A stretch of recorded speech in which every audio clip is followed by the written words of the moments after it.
Welcome to the apprenticeship.io podcast, where we gather the courageous leaders the tech industry needs to talk about education equity, job hunts, hiring in tech, and you guessed it, apprenticeships.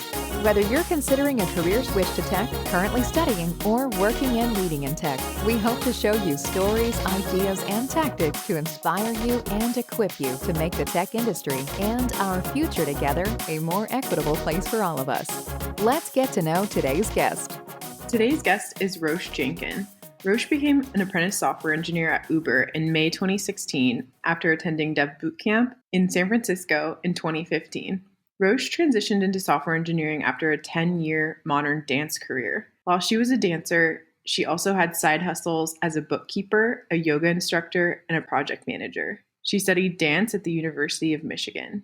Roche loves dogs, nerding out about privacy, and her feminist mom. Roche's personal motto in 2018 was, "Fake it till you make it, baby." This episode was originally recorded in April 2018. Welcome to the Apprenticeship.io podcast. Thanks for having me. So excited to chat with you. Can you tell me about the educational upbringing of your childhood? And when I ask this question, I don't mean just formal education, but maybe also your relationship with learning and the people who inspired you as you were growing up in your educational journey. I will say that I spent a lot of time in class because I was doing all the academic things, and then I was also finishing up school and heading to dance class. So lots of formal learning. My family is Jewish, and education and putting energy towards learning is a big deal, like culturally there. So I would say that it was pretty important. I went to a pretty intense college prep school from 7th to 12th grade with a bunch of crazy, stressed out young women who were all in all the APs and getting all the A's and going to all the Ivy League schools. And in that environment, I was maybe a little bit of a slacker. I didn't really care about grades. I put in the energy towards them when I thought the subject matter was interesting, but otherwise would coast through because I find that I learn things when I care and I don't learn things when I don't care. And that's been true for a long time. I was a little rambly, but I'm a rambler. So how old were you when you started going to dance classes? I was 5 and maybe even younger, maybe 4. And I would go across the street to the rec center and take tap and gymnastics and basically just danced forever. Like I just have always, dance has always been a part of my life until recently. Dance and gymnastics as a young girl and was not that into it. My body was not the dancer body. And I remember just like having these big muscular legs and being tall. In retrospect, I look at some of the gymnasts and I'm like, wait, I had a perfectly fine body, but it was the beginning of a relationship that I think a lot of women have with their bodies. I don't know if my body is correct. Yeah, I can definitely thank my extremely loving and feminist mom for supporting me in dance, even when it was like that. I don't know any dancers who have the ideal dance body. I was too short for ballet, whatever. I just kept on doing ballet because it was something that I got a lot of joy from, and she gave me so much support in that. When I wanted to quit dance when I was 13, she was like, just give it a little more time. And then I danced for years as a professional. So thanks, Mom. Do you consider yourself a kinetic learner then, or you learn through movement? Don't consider myself a kinetic learner, actually, which was one of the interesting struggles and challenges of dance. I'm definitely a visual learner. So even now when I'm trying to learn a new technical concept, if I'm really struggling, I'll click over to the image tab of Google search or look for a video. God, my next career is going to be being a technical illustrator. I have this fantasy that I'm going to partner up with an illustrator and make amazing illustrations to supplement the long blocks of brick wall text that is technical documentation. This is my dream because that would be the best way for me to learn. I've actually had fantasies related to that as well, more along the lines of what I call, and I'm sure some really cool educational institution, Stanford already has a degree, like this, but I always call it the anthropology of technology. So I fantasize about like family tree of the programming languages and where they originated from and the styles that make them similar and the visual that allows you to see the context and where languages and frameworks were born. I was talking to one of my coworkers the other day who used to be a professional hockey player, and he and I can connect in the other career way, which is nice. And I was talking to him about the Dance Your PhD thing, which if you've never seen it, you should just Google Dance Your PhD, because people will basically make choreography for their science PhD concepts, but like a programming language one. These are my dreams one day. I've seen my thesis in one sentence or whatever, like joking ones. Those are so entertaining. I'm curious why modern dance too. Basically, when I was applying to college, in high school, I was a big fish in a small pond. There weren't a lot of people interested in dance, and I was the most interested and the most dedicated. And then I was like, well, I guess I'll see if I can get into some dance colleges. And I got into a bunch of dance colleges, and I was like, oh, maybe I'm actually a good dancer and I could do this. I was, 17 or 18, just thinking and doing some soul searching, and realized that was the only point in my life when I would be able to explore dance as a career. And so I went to the University of Michigan, which has a program that is definitely a modern dance focused program. Ballet is for, like, at 18, a ballet dancer is like already a professional or not doing it, but modern dance has a little bit longer of a shelf life. So I went to U of M, danced there, got 2 degrees, and then when I finished, moved to New York and already had some relationships with some modern dance companies and some choreographers that I was excited to see if I could work with. I lived there and danced there, and yeah, that's the dealio. What is the lifestyle of a dancer like when you're living in New York City, doing it professionally? I feel like, at least to someone like me, I didn't have the opportunity to pursue. I did soccer, and I didn't get to pursue that professionally. What is it like? It's worth going into Netflix and watching the movie Frances Ha.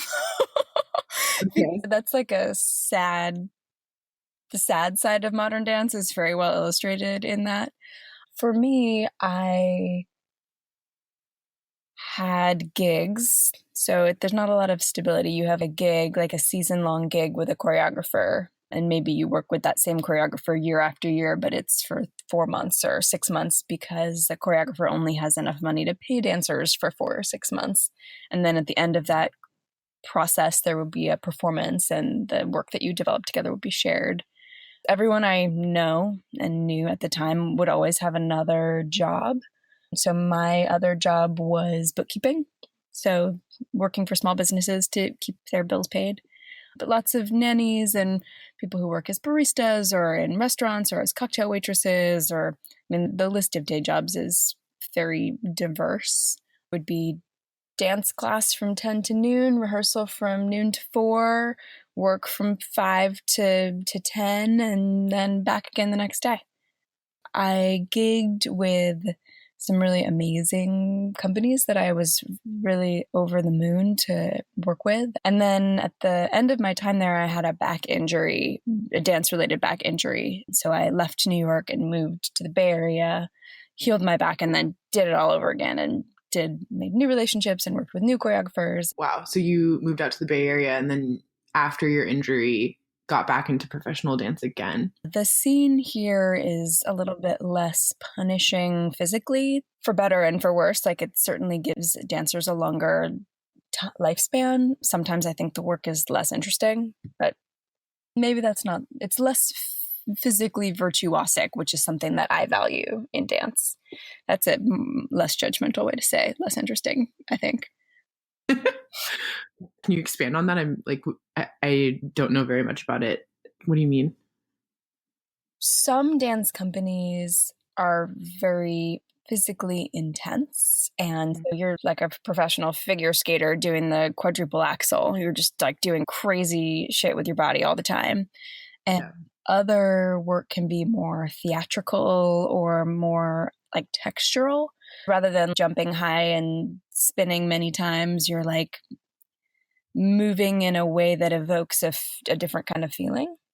It's hard to describe. What's that line from that movie, Playing by Heart? Like, talking about love is like dancing about architecture. I just want to switch it all around, and like talking about dance is like thinking about elephants. I don't even know. It makes it much more accessible. I'm not sure if I understand, but I don't have to understand. You just have to feel. Yeah, exactly. Just drink wine and turn your brain off. That's what I tell my colleagues who I try to get to dance shows with me and occasionally succeed. Shortly after that, you left dance and then jumped into or considered a career in technology. What were the circumstances that caused you to leave dance? And then how did you come to technology next? Yeah, so I left dance for a lot of reasons. It's just so hard to pick one to start with. It's very under-resourced. And Right. what I mean by that is that there's not any money there. And it's really sad after years and years to watch all of these brilliant creative people put like all of their creative energy into finding money to pay their dancers. I like think about these choreographers or these dancers who should just be able to make work and continue to deepen into their passion and their expertise. And instead they're like writing grants. It's just, after a while, it gets a little dark and sad. The other thing is that I had gotten the advice, and I believe this fully, that basically you shouldn't be in the arts if you can do anything else that you like, because it takes so much energy and creativity, and there's so many obstacles to succeeding, whatever your definition of success is. When I was ready to leave dance, I was starting to find other parts of my life as interesting or more interesting than dance. I was working as a project manager, and I started to get really nerdy about like how groups of people work together and how to motivate groups of people and different sort of hierarchical and non-hierarchical governance structures for groups. I just went off on this journey, and I realized that my interests were starting to open up a little bit. And so I decided that was my moment to move into new things for myself. And then I moved towards technology. The backstory is that I'd coded as a kid. My brother, who is 7 years older than I am, is also an engineer, also in security. And one of the ways that we bonded was he would give me cool code books. Like, he gave me Red Hat Linux for my 11th birthday. I loved that, and I wanted to bond with him. I would spend time with it, and I realized I liked it and it was fun. I almost actually got a double major in dance and computer science at U of M, but I didn't have enough hours in the day. Boot camps were in the air in my friend group, and I got obsessed with the idea of doing it, and then I did it, and here I am.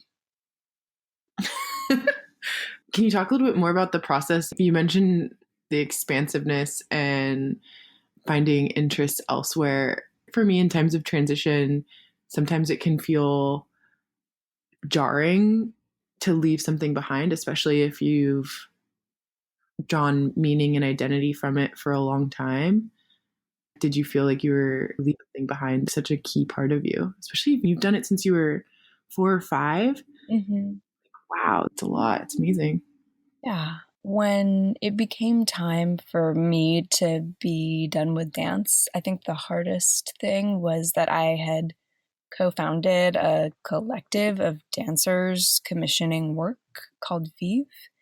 And it was a group of powerful, intelligent, amazing women. The hardest thing for me was to step back from that project.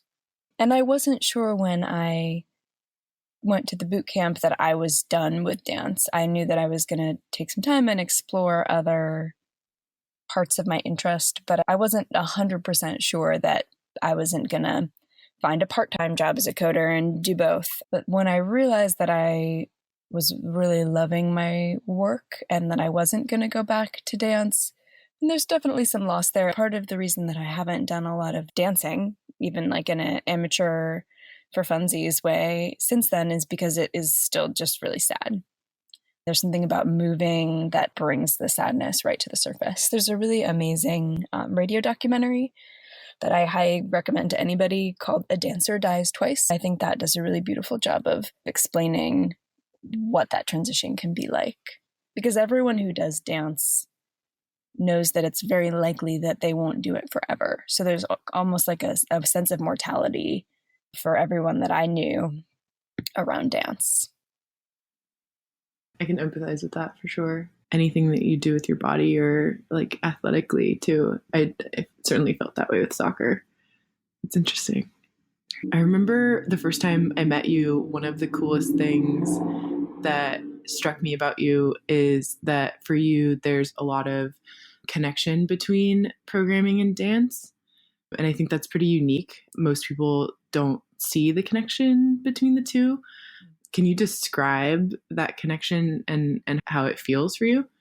Yeah, I can. When audience members or lay people experience dance, they're usually seeing a dance that's like on a stage or on a movie or in a music video, and they're seeing the finished product. So it tends to look like really emotional and expressive and physical. But the process of constructing a dance is, in my experience, extremely cerebral and iterative. You are struggling mentally to remember and record choreography across multiple hours or days or weeks. And so it's very, for me, and this is not true for everyone, for me, it was a lot of times it was really mental. Like I'd be using my brain to remember what my cues were and what the moves were. Then you get into the rhythm of it and you've done it enough times that you know how to do it, then there's like a flow state there. That's very much like coding. There's a new pattern, language framework, or a new code base, and I'm thinking my way into it. And then at a certain point, I can just flow and I'm like, oh, like I need to add this thing here. And that's the way I want to do that. And it feels like it just rolls. The other big similarity is in the creative process way.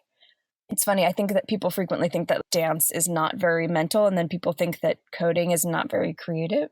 But I think that coding is extremely creative because you're basically imagining your way into solving business problems. The problem is there and you're trying to make a solution, and you keep on building and tweaking and shaping, and that's so much like dance. You have this idea and you want to bring form to it. It's not quite right yet and you want to change it a little bit, and you're like studying it and you're thinking about it critically and making changes. Knowing my creative process from all my years in dance, knowing how not to psych myself out is huge for me as I'm writing code. Oh my gosh. It's so beautiful. It makes so much sense now. I wish I would have heard that explanation of programming as a young girl. It's hard to see it when you're actually just looking at it with your eyeballs. You just see the person in a computer and it looks really static. But I think from the inside, it can feel pretty exciting. I mean, clearly there are boring days, but mostly it feels pretty exciting. That was one of the first shocks I had when I first started learning how to program, was like, oh my gosh, there are so many layers with which this problem can be solved. And as a beginner, I understand kind of the basics of getting something to run, but someone else can take that exact same challenge and have way more complexity than I can imagine as a beginner and come up with so many different ways to solve it. I guess as a beginner, I have seen a little bit of what you're talking about in terms of the creativity. And that's one of the things I have excitement about continuing my learning is, that sense of creativity. You touched on a little bit, but why did you choose a boot camp? Why did you choose Dev Bootcamp specifically? Mm-hmm. I didn't really consider anything other than a boot camp. It's a good point. There's not really a lot of options. I don't love school very much at all. And a couple of my roommates at the time were in school, so I was definitely not looking at school with rosy glasses by any means, especially not a 4-year program or a 2-year program. Not happening. It's possible that I would be working in tech if I had just tried to do it myself, just sit there at my computer. But I don't know that it would have been as going to say easy, although it wasn't very easy. It felt like a straight shot. I was like, I'm doing it. And then I did the boot camp and then I got a job and here I am. Whereas if I had gone the self-taught route, I might still be doing night classes or blah, blah, blah. I just had a lot of energy for it at the moment and I could afford it from savings and I just went for it. I chose Dev Bootcamp because I liked that they had anything about the feelsy stuff. And that's important to me. I hoped that it would mean there was a self-selecting group of people who weren't jerks, which proved to be true. And I also didn't really obsess about the choice. I got paid for Dev Bootcamp before doing a campus tour. I just did it. I wasn't very strategic about it. It just felt right. As important as it feels to pick the right one, and there are a lot of options, it's also like 10 to 20 to 40 weeks of life. It's not choosing a 4-year university program. I've heard a lot of people talk about how it's more about your own investment and how much you put into it is going to be what you get out of it. Mm. It definitely seemed like mileage may vary for boot camps with folks who weren't super passionate about it. What you're saying is totally true about finding a group of people that you can jam with because it's a short amount of time, but it's an intense time too. I remember thinking, when I get a job, I'm going to be surrounded by assholes. I may as well ease into it and be around nice people while I'm learning to code, which hasn't proved to be the case, BT dubs. Like, I haven't been surrounded by assholes, but I definitely thought that the Silicon Valley stereotype would be more present in my professional life than has turned out. I literally wanted to ease into it by being around nice people. It's funny that you bring up stereotypes. The stereotype that I have in my head about your job, for example, is like maybe you sit in front of a computer all day alone, typing on a computer, and it's super different than, you know, what you were doing in your previous career, dancing. For a lot of people who are maybe considering making the transition, but have these stereotypes and fears in their mind that maybe has even been reinforced in the media, especially lately, is that stereotype of being alone true in your work? And how is your day-to-day changed? Do you find yourself getting up and doing exercises because you want to maintain some of that kinetic energy in your day-to-day? Or how have you managed that transition from one lifestyle to this new one? I definitely spend more time alone at my job than I do with people.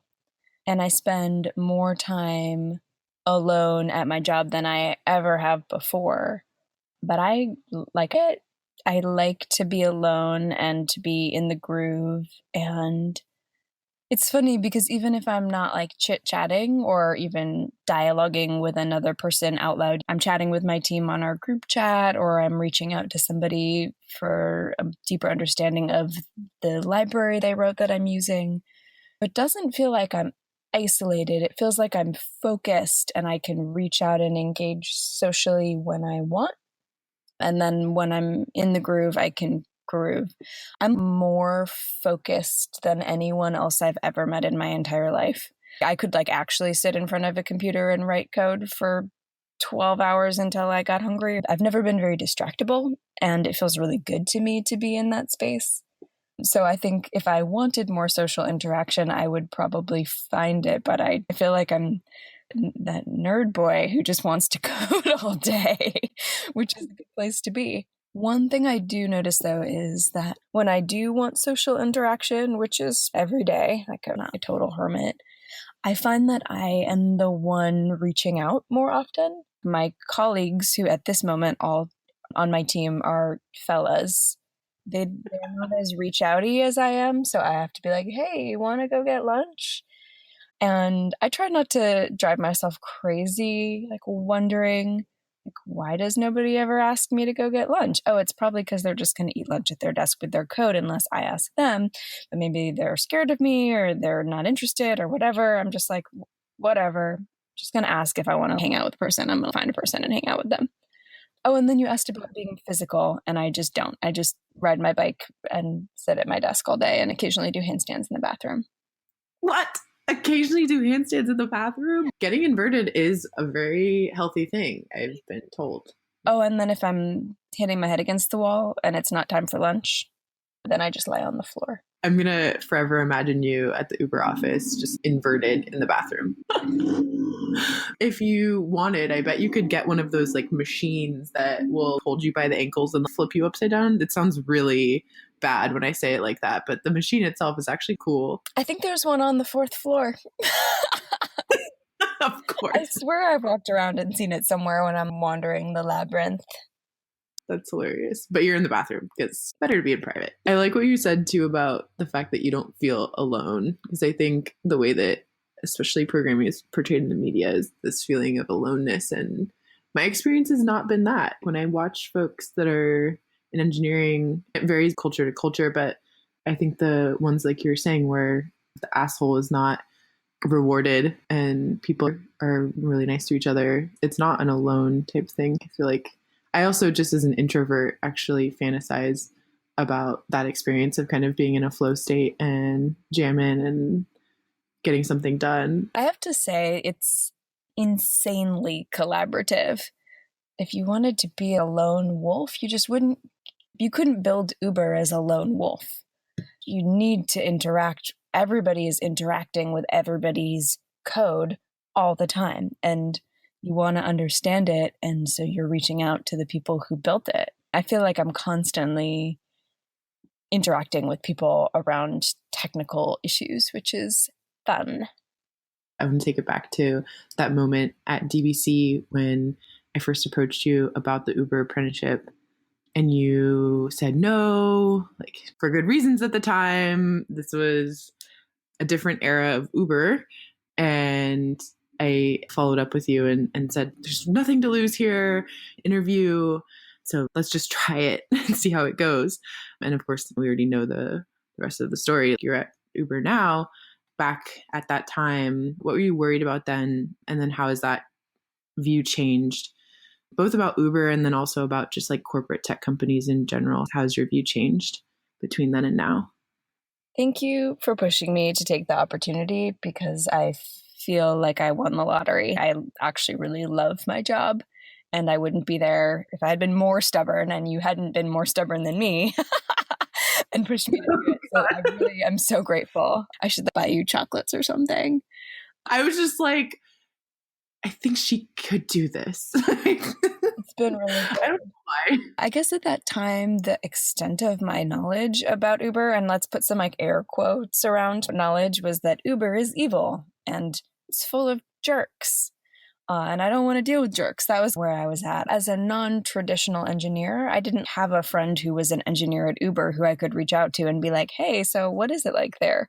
I didn't know anybody who worked at Uber or any other tech company, which made it hard for me to do my research. I talked to my dad and my brother, and my dad was like, you know what? Everybody's evil. Capitalism is evil. You aren't evil by working for an evil company because companies aren't evil. It's capitalism. He reframed the whole thing. If somebody's going to actually pay me money to do work, then they're making money, which means they're evil. So all evil is about the same. My brother, who, as I mentioned earlier, is a security engineer. I guess now he's like a manager. He's not writing code all the time. He basically said to me that this would make my career. Like if Uber was on my resume, I would be set. I would be really not wise if I didn't accept the opportunity and give it a shot. I consulted with my committee. And then I got to Uber, and my experience has been entirely positive, which is especially weird considering the Uber shitstorm of the last year. My team is amazing, like thoughtful, kind, respectful. My manager is a great manager, very principled. The security organization that I'm a part of is generous, like trying to do the right thing all the time. And I think privacy is really cool. So my experience has been really positive there. I don't want to diminish the terrible things that have happened to other people there because it's all out in the open. I don't think anybody's making anything up. I know that is all real. But one of the things about Uber is that it's very autonomous. It's like one of those things that you do to get things done quickly is you like chop the organization up into little bits and they all kind of act independently. And so I just lucked out that I was inserted into a part of the organization that has really got the good head on its shoulders. But what I didn't realize is that for some people in some places, having the opportunity to drive for Uber is like a life-changing situation because there's steady income and flexibility. Here in my world, there are so many jobs that offer what Uber does, which is like money and flexibility. And my colleagues, especially a couple of my colleagues from India, were like, no, Roche, you don't get it. Where I'm from, if you get a job as an Uber driver, you just changed your whole life. So I'm not going to say that every big corporate tech company has a heart of gold, and like any company, they're just trying to make money, but there's good work being done, which I appreciate. Complexity in the narrative gets overlooked a lot of the time. There's nuance there. And so when you landed really successfully in your apprenticeship with the team that you're on, I just remember thinking, this is a story that's not necessarily being told in the media, especially right now, that also matters. It's a really valuable career skill to be able to shift teams. You don't always have the same situation where you land perfectly in the kind of role that you want to be in from the first shot. And so moving between teams can be really helpful. But I think it's also amazing when you're in the situation that you're in, which is, the team that I work for is awesome and I love them. That happens too. And it gets lost some of the time that it can be really great. I've been there for almost 2 years now, which is a long time, especially among boot camp grads. The thought is that you get your first job and it is crappy, and then you get your next job and it's a little better, and you work your way up to better and better jobs by switching jobs. And so I'm not making moves, but like, why am I not making moves? Like, why do people make moves? I was thinking about it existentially. It's good to stay around for some time. It's very true, especially in my work with apprenticeships. Sticking around matters. Yes. You don't get to work on the really meaty problems with as much depth. I worry about the tech industry collectively because so few of us stay working on the same problem for very long, in my experience. Folks have a tendency of jumping around. We're not tackling, as an industry, the most difficult and pressing challenges that humanity faces. Channel surfing a little bit. So jumping back to the apprenticeship specifically, I know I heard stories of the first apprenticeship and it was really hard, especially because the tech stack is super complex and low level. So it's like really challenging across the board for Uber to onboard new engineers, let alone folks from boot camps for the first time. And you guys were growing so fast and you were one who made it. You transitioned onto the team in this really challenging environment. I know I hear a lot from folks that once you've made it, especially in engineering at Uber, it sounds like your brother urged you towards this kind of mentality too, that magically you're going to feel secure and confident and you can do anything. Now that you've gone through this, does it actually feel like you're succeeding and that you've made it? Or do you feel like you can do anything? What does it feel like now looking back? When it comes to having made it, that can mean a lot of things. If I'm just talking about technically, I don't know that anyone ever makes it, like ever feels like a wizard where things are just working all the time. It's very heartening for me to experience the vulnerability of my coworkers and have them come to me for help or see that they're also struggling. I remember in like probably my first couple months, I was adding something to a Python code base and I saw an error and I didn't know how to fix it. And so I reached out to my coworker who has been like programming since before I was born, actually. And I was like, have you ever seen this error? I don't know what to do. And he was like, no, I've never seen that error. I don't know what to do either. And I was like, oh, I feel so much better. When it comes to career-wise, cognitively, there's a way in which I can understand that I've made it. If I keep on showing up to my job with energy, then I will always have a job. I'm going to say that out loud. Unless shit goes down and there's another big tech bubble burst, I have a lot of job security, which feels really good. But I don't know that I'll ever emotional level feel like I've made it or like I'm secure. I think that has a lot just to do with who I am and being a dancer and being a field where you're always walking up against the escalator that's going down. The not making it feeling is personal and psychological, and then the made it feeling is cognitive, if that makes sense. You're always on the journey and you have to settle into the feeling of always learning and coming up against errors that no one has seen before. That's the journey of the engineer. A lot of the folks who I work with, when they're on the non-professional side of their journey, they think that when they become professional, that a lot of the emotional and psychological pieces are just going to be so much easier. I'm going to feel confident one day and I'm going to know the answers one day. I don't know how to burst the bubble of this is actually just the process. Like, it's going to be this way and we can just settle in and get comfortable with not knowing. Most of the time, everybody's just heads down, struggling and grappling and figuring things out and debugging. Like, that's the job.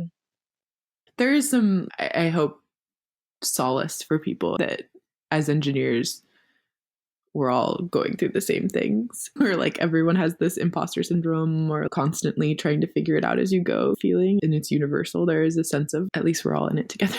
I'm starting to feel more secure in this work now that it's been a couple of years. And one of the things that allows me to do is be more vulnerable and honest about that feeling. I feel like I'm letting myself get a little more messy and emotional. Not so much that it's going to hamper my ability to get my job done, but just being a little more real. And it's really rewarding because then I feel like I get that reflected back, which makes the whole experience feel less alone. What do you wish other companies knew about apprenticeship? Because this is a new thing. What do you wish other companies knew about your journey as a non-traditional engineer and your value as an apprentice? Contract to hire is a really brilliant way for companies to take risks with non-traditional engineers. If we could do contract to hire for everybody, it would probably be better off, but I know it's a lot. It almost feels like it's better for the company than for the engineer. For an apprenticeship, the company gets to take a small risk of paying out some money, but maybe gets an awesome reward, which is an awesome engineer. Whereas the apprentice is like dropping everything, maybe leaving their job, taking on like a huge risk of all of this instability in their life for the awesome reward of having an awesome job as an engineer. I'm kind of surprised that companies aren't doing it more because it feels like a no duh to me. I will never complain about the free food that they feed me. And it makes me really mad when other people do. I'm like, did you really? They just gave you food. They just made you lunch and you like, just stop. I don't know that I'll ever be entitled about how cushy of a job it is. It is hella cushy.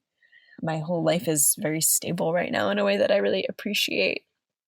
From a technical perspective, there have been a few times when I've been in meetings, like a sort of big architecture-y meetings with my team, with other engineers, and I've been able to propose a tactic that other folks weren't thinking about because they just weren't thinking about it. My brain has less tracks because I've been doing it for less long, and so I can think more divergently. I'm trying to preserve my wackiness because it comes in handy when there are big problems to solve, to just think about all of the options, go like really broad and exhaustive before going deep. And it's actually something I've learned about the creative process in general. It's like you can't edit before you create. You have to have a generative moment where you put all your ideas out on the table. If you try to edit at the same time, it kills the creative instinct.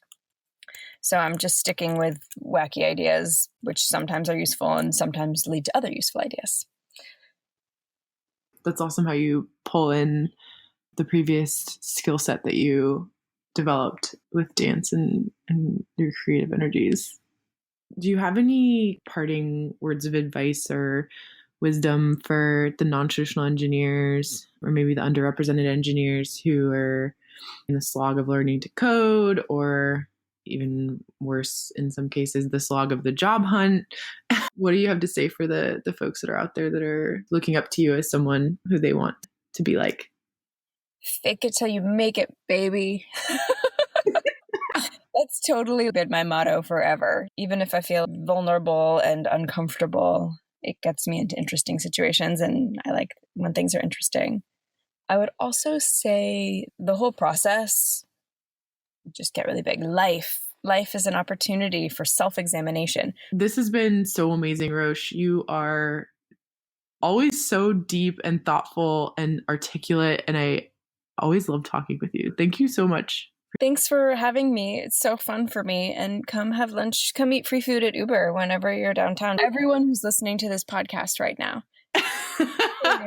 People are going to take you up on that, Roche. I am delighted. Come have lunch. You hear that, people? Go have free lunch at Uber. Thanks so much for listening to this episode of the Apprenticeship.io podcast. You can learn more about apprenticeships and find us online at www.apprenticeship.io. Don't forget to follow us on Spotify and subscribe on Apple Podcasts or wherever you get your podcasts. Want to get a shout out on the podcast or support our work? Become a patron at www.patreon.com/apprenticeship.io. Until next time, we're rooting for you.